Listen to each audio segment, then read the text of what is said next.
brake split. No, I gotta readjust my brakes. Oh, sorry guys. The road goes down here and then it goes back up into the neck of it. Basically all the way up to the corner where people shoot. Back up into that camp, or there's like a dead end up there. And then you gotta turn around and come back. Like it's a long stretch gravel road that you can really like open up on. You can really get. Just keep an eye out for washouts. That's what I'm doing. I'm paddling. Yeah. Yeah. And then I might, instead of going back up the same way, I might zip down through some of these trails and kind of meander my way through some of this. It gets really if you don't take the fence, it gets kind of confusing. Sunglasses with you. I wear them.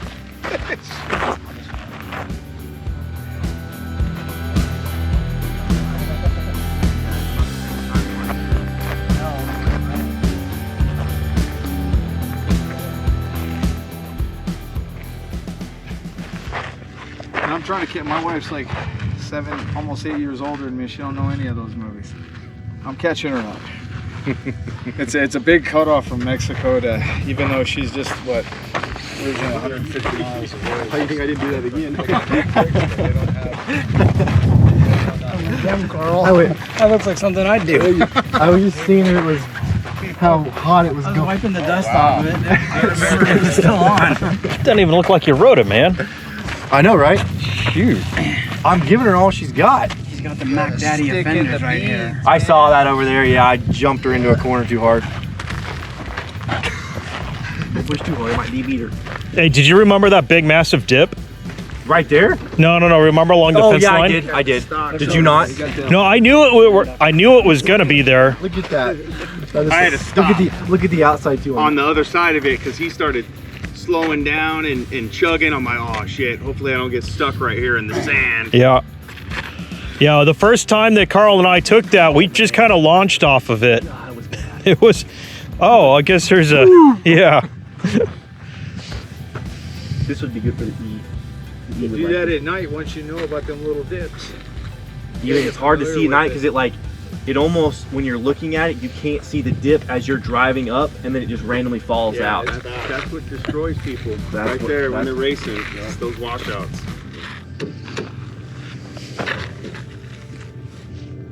This, I'll tell you that. The other one's smooth. I like that rear. Wait, don't move. Let me get some of my Pilot in this too.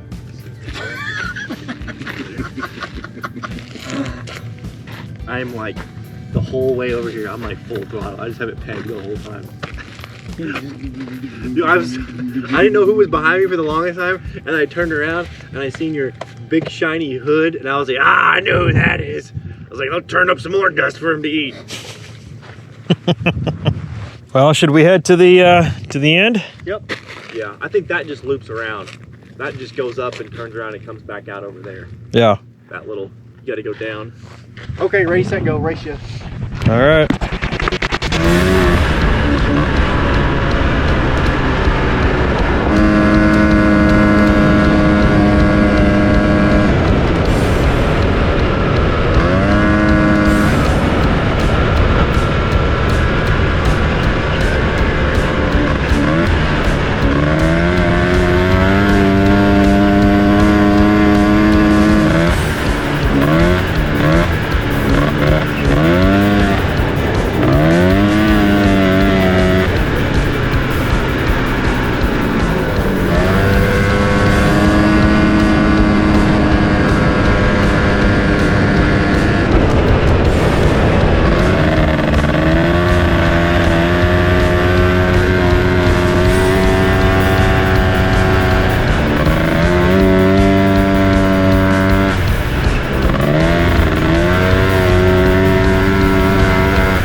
All right, what's going on, guys? So this is the second to last day of the rally. It's Saturday, but everybody's taking off tomorrow. So we're doing our photo shoot up here, and Karl Tech here is going to give us a rundown on everything that's here. So Karl, take it away.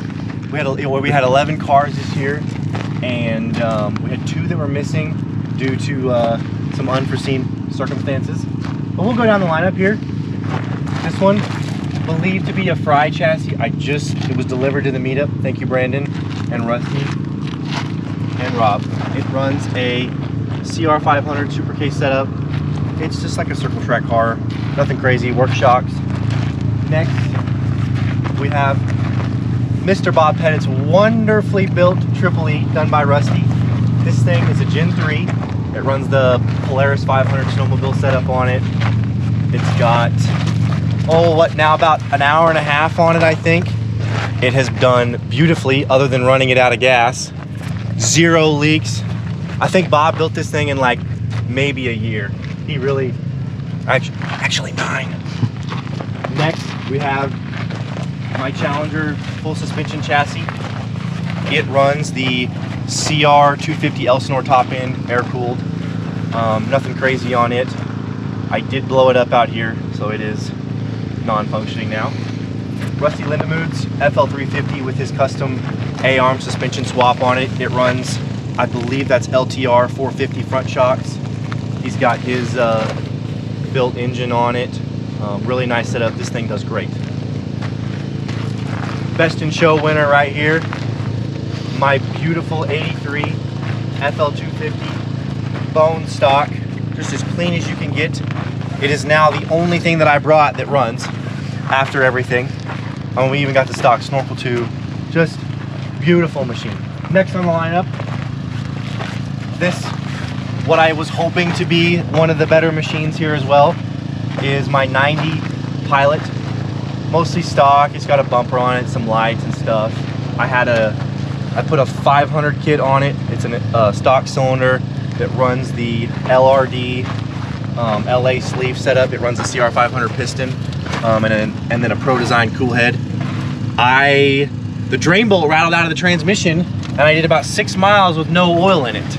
So now it's a parts machine. If anybody needs parts, it's here. No, we'll get it fixed. I got a transmission lined up for it. It'll be hopefully around. Bob Pettit's Pilot, very nice as well. Runs a CW Racing ported cylinder. He's got some Fox shocks on it that do really well. This is a great machine. It really does pull and has tons of power. It's his most reliable ride. This machine, FL350, needs no introduction. You guys know this. Very beautifully. We have, during this meetup, Rob has put on a Methodical Fabricator's pipe that he just got. It's brand new. It has turned a beautiful color here. This machine did great. He did some tuning on it with the smart carb. Really easy adjustments. Was able to get this thing very well dialed in. We had a great time getting this thing out and getting some jetting done up on it. And then we have Robert Hicks, his 2nd gen FL250. It's mostly stock. He's got some little custom pieces done here. He's got the J-arm braces, some LED lights. He's got the I can't remember. I think this cage is built by Hooker. Very, very stout design. He's running I believe that's a CR cylinder with a DG sunburst head. He's running the Mossbarger Reeds Electron carb. Just a hardtail. This thing runs really, really good. He did a great job putting this thing together. It's his wife's car. Wonderful machine, really well. And then next we also have Robert Hicks's machine. He's got some custom front suspension going on. He's still got a little work to do with it, but he's getting there. Really nice Fox shocks. This is a Smitty built cage, Bassani, and then we come here to the back. He's got the Challenger rear suspension setup on this stock frame, so this thing is much more plush than the stock hardtail. He's running a CR cylinder as well with the DG percolator head, also Mossbarger reeds, and electron carb. He really likes electrons. He's been getting those dialed in pretty well. Runs a Bassani pipe. He's been doing a lot of tuning on this one, and it's really nice to finally see this thing in person. He's done a lot of good work. And lastly, but not least, we have Dennis Shaw's. It's almost stock with some nice little touch-ups. FL250 here. I believe it's a first gen. I'm not sure. He does a lot of swapping around, but he's got some nice little touch-ups here. Some J-arm front beam braces. Those are added on. He's got some good little shocks on there. He's got a nice desert bucket seat here that he's done up as well. DG pipe. This is his test machine, so he's got a test stock engine in it now. He's been doing a lot of work back and forth on that stuff. So we got to do a lot of riding this weekend here. I got to hang out with everybody. It was really, really great that, you know, we're able to put these machines together, and we hope that next year we have even more people and they get to show up and come out. It's been really, really awesome, and we're looking forward to next year. We will see as the next couple weeks go by what our next location may be. We will get into that further as we go on. So thank you guys very much for watching, and we will see you guys next time.